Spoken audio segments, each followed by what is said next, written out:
Let's jump over to Facebook. This is my regular fan page, which I have it up there as a writer. Don't have many people follow me, but companies are out there using Facebook just to broadcast, which is fine if you're transparent about it. And when I'm saying companies, I'm talking about news outlets. They're sending people to their website or to their news just broadcasting. So if we looked at some Twitter streams for ABC News, I think it's at ABC News. Their Twitter stream is only broadcast. They have something like 3 million people following them. They're following about 100 people. And they just broadcast out story after story after story. There's no conversation, there's no engagement. But, like Jason said in the previous talk, there are no rules. However they want to use the tool is fine. And if they're very clear about what they're doing and upfront about this is our broadcast area, if you want to reach us, find us here, then that's fantastic. The issue comes when an outlet doesn't understand how to use the tools. And about a year and a half ago, I was in Columbus at the Dispatch, and I was given a session on listening and communicating.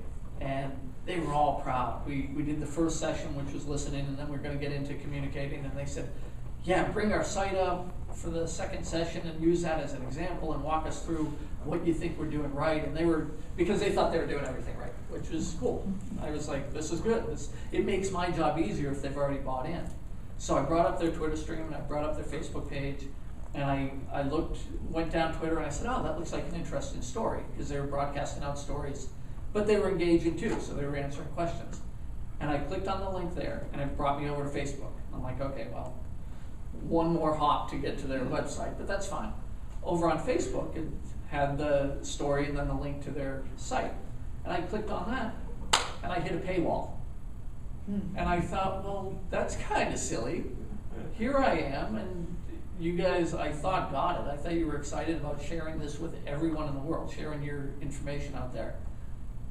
And I'm blocked by a paywall. I have to sign up and pay just to see this content. But everyone in the room was sitting there with the jaw down, only because, and this has changed, only because they didn't realize how to use the tools, and because everyone inside had an account. So when they tested their links, as they were doing, they were good about that. They'd test their link and be like, yep, can see the story.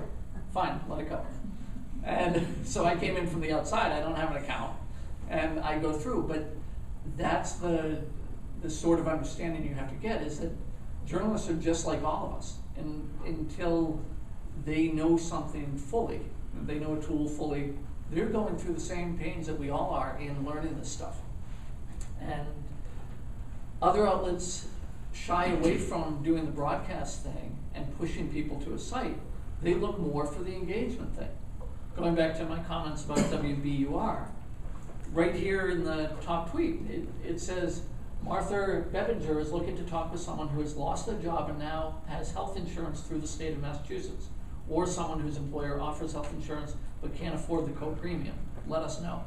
Obviously, they're doing a story on that, but they're reaching out directly to the public for that.